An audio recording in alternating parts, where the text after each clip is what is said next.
Hi, I'm Chef Gail Sokol and welcome to my kitchen. Today we're making a Blackberry Basil Tequila Sorbet. Ooh la la, so delicious and so simple to make. And this syrup that we're about to make, a Blackberry Basil syrup with a little tequila in it, can be used for so many different things. And I will discuss this as I do it. So in a saucepan, because we're actually going to be making what's known as a simple syrup, and that's equal parts of water and sugar or some liquid, usually water-based. So I have 1 cup water, 1 cup granulated sugar, and our flavoring agents are our basil and our blackberries. Now, I like to use frozen blackberries, and if you look at my Blackberry Basil Tequila ice cream video, it starts with the same syrup. Super simple, only we're not going to be adding any dairy, any heavy cream or milk to this at all. And I only add heavy cream to my ice cream for that particular recipe. So check it out. So I have 12 ounces of frozen blackberries. Don't even have to thaw them. And if you don't want to use frozen, you want to use fresh, it's not necessary. I don't like to waste fresh. I like to have frozen ones because it's going to be pureed anyway, and they taste delicious because right after they pick them, they freeze them, so they're at the pick, the peak of their freshness. So about 2.5 cups of blackberries frozen, 1 cup of granulated sugar, 1 cup of water, and 1.5 cups of packed basil leaves. And we are leaving the tequila out right now. All right, we don't want to add the tequila because we don't want it to evaporate, and there goes our delicious tequila flavor. Now, the one thing you have to remember when you make a simple syrup that has alcohol in it and you're going to freeze it for a sorbet or even make it into an ice cream, you really want to make sure that you don't overdo the alcohol. So when I do add my tequila, it's only going to be a couple of tablespoons. I wouldn't go more than 3 tablespoons to 1/4 cup, but I'm doing about 2 tablespoons. You're going to bring this simple syrup to a boil, because that's what a simple syrup is. Equal parts of this water, granulated sugar, and flavoring agents. It's brought to a boil just until the sugar dissolves. Then it's taken off the heat, and at that point, the sky's the limit. You could give it to a bartender, this beautiful chilled syrup, and they could use it in mocktails or cocktails. You could freeze it and have our glorious sorbet once we add our tequila. There are so many different things you could do with this. I've even used the basis of this syrup for a salad dressing. So there's a lot of different things you can do. It has a lot of different purposes. So once we bring this to a boil, I'm going to let it cool down, because you don't want to put it into a blender when it's piping hot, because it will explode. The top will explode off your blender, and that is no fun. So you can either let it cool down. If you must puree it while it is hot, you want to make sure that your blender, when you put it on the motor, is sort of akimbo. It's not totally on, or you can take your top and put it up just so the steam escapes. And then I usually put a kitchen towel over it so it doesn't get all over, because sometimes you might have a little squirt that goes out. But you can hear it's beginning to get to a boil. It doesn't take long at all. And this syrup will keep in your fridge for a couple of weeks. And we want to get all the seeds of our blackberry out. So what we're going to do is put it through a sieve set over a bowl, a fine mesh sieve, once we puree it. And I would do it in a blender. You can do it in a food processor, but a blender is so much easier. And it might even really smash those blackberries and that basil.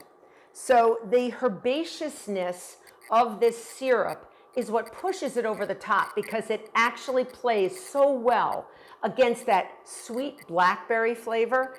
It's mind-blowing when you try it. And a sorbet can be for dessert. You could top fruit with it and serve it to somebody for dessert, and that would be wonderful. You could even serve it as an accompaniment to a little cake on the side. And the color of it is so stunning. It's sort of like a burgundy, ruby-like color. It's gorgeous. Or you can use it for what's known as an intermezzo. And an intermezzo, and I'm going to have a podcast episode on intermezzos coming up in my season 3, so watch out for that.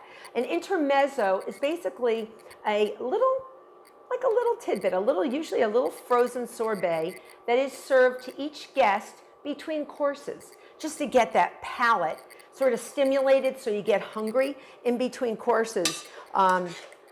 And get you ready for the next course. And the herbaceousness of this combines the savory and the sweet, and it just increases the flavor profile in your mouth and gets you ready for your next course and get your taste buds going. All right, so we're almost at a full boil. The other reason I like to let it sit and cool down before I puree it is to let the flavors intermingle. Because anytime you make a frozen dessert, flavors will get dulled because of the freezing and the low temperature. So once I see that I've got bubbles coming, you don't want to let it boil over and you don't want to let it boil for a minute. Just bring it to a boil and call it quits. Stop. All right, so I'm turning it off. I'm taking it off, and this is what it looks like. It's just beautiful. And if you tried that now, like just a spoonful with a spoon, just a little bit of the syrup, it would be so flavorful. And as it cools down, it's going to get a little thicker. If you wanted to use it as an actual syrup to put over salads, or for whatever reason you might want to put it over a cake or in a cake batter, or any way you want, thinking in your imagination, because the possibilities are endless, you could even reduce this a little bit more and get it a little bit more syrupy. Remember, it will thicken as it cools. So at this point, I'm not going to put in my tequila, but the tequila should be high quality. And again, be careful you don't go too far and add too much. It will not freeze. It will depress the freezing point of the water in here and create a situation where it will not fully freeze like an ice cream. It'll actually get sort of slushy and you won't be able to scoop it. So we don't want that. So I'm going to let this cool down, and then I'm going to put it through a blender and put it through a sieve. So I've let my blackberry basil syrup cool, and you can do this in the fridge, which is what I recommend. And it's basically room temperature. If you want to speed it up, you can put it in the saucepan in a bowl of icy water. Just make sure the bowl is heat proof, like Pyrex or stainless steel, so it doesn't crack. All right, and it's beautiful now. So I'm going to cover it with my top. Make sure the top is on, or you're going to have a blackberry basil kitchen. And don't be blaming me because I warned you. Okay, and then I'm going to take my kitchen towel anyway, just in case you get any spills. This is something I'm always looking to prevent anything messy in my kitchen, and then you're going to let it rip. Okay, warp speed, Scotty, because you're going to puree all the solids. Nice color.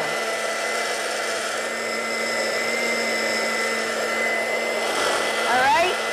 Now we're going to put it through a sieve, a fine mesh sieve, like this, and you put it over a bowl, all right, and just gently take it off, because remember, blackberry is forever.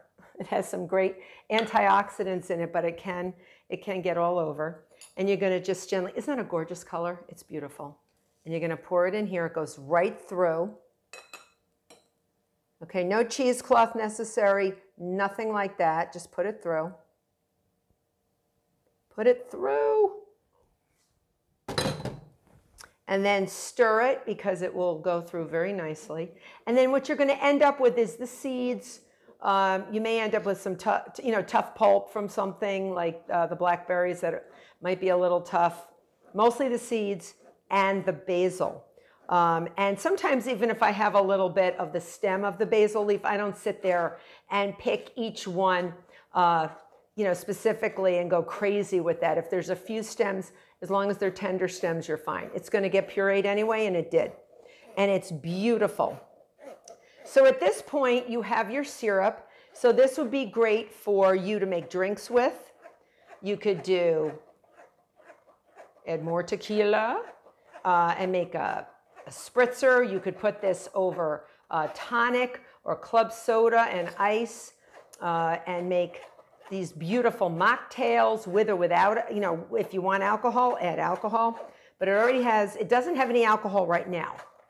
We're going to add the tequila in a little while, but you can see the solids, all right?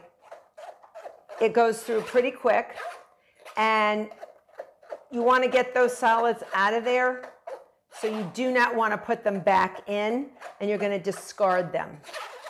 Okay, so here we go. We're going to discard them, all right? And discard them for another time. And then at this point, sometimes I put my tequila in right before freezing, but this is not cold enough. It's room temperature. When you put anything in an ice cream maker, you want it to be chilled, super cold. So you want to let it sit. You want the flavors to intermingle and sort of get jiggy with each other. And that will give you the best frozen dessert possible. And I've won awards for my frozen ice creams and my sorbets. So you want to make sure that you do give it that time. So I always make a base for a sorbet, for an ice cream, for whatever I'm doing the day before. I'm going to add my tequila. Here's looking at you, kid. Putting it through. Remember, no more than about 2 tablespoons. We want it to freeze properly. All right. So I'm going to add a spoon for stirring, all right, and then I'm just going to give it a little taste.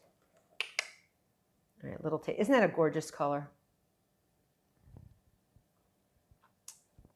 Blackberry, basil, hint of tequila. Spectacular. Plastic wrap on top, and then I'm going to put it through my ice cream maker tomorrow. So I've put my chilled Blackberry Basil Tequila sorbet syrup through an ice cream maker, and you caught me scooping. I'm scooping. I'm doing a 2-scoop scoop. Oh, yeah, baby. Look at this. Isn't that gorgeous? Isn't that gorgeous? And I'm going to put a little basil on top. Now, if you were going to serve this as an intermezzo, you only get a little bit at once. So I'm offering you a taste. I'm going to slide it over to you. I hope you make this. I hope you enjoy this recipe because it's not only beautiful, it's the best sorbet you'll ever eat in your life. All right? I promise you that. I hope you become a subscriber. I hope you watch my other ice cream video that has the same beautiful syrup in it. Enjoy. Till next time.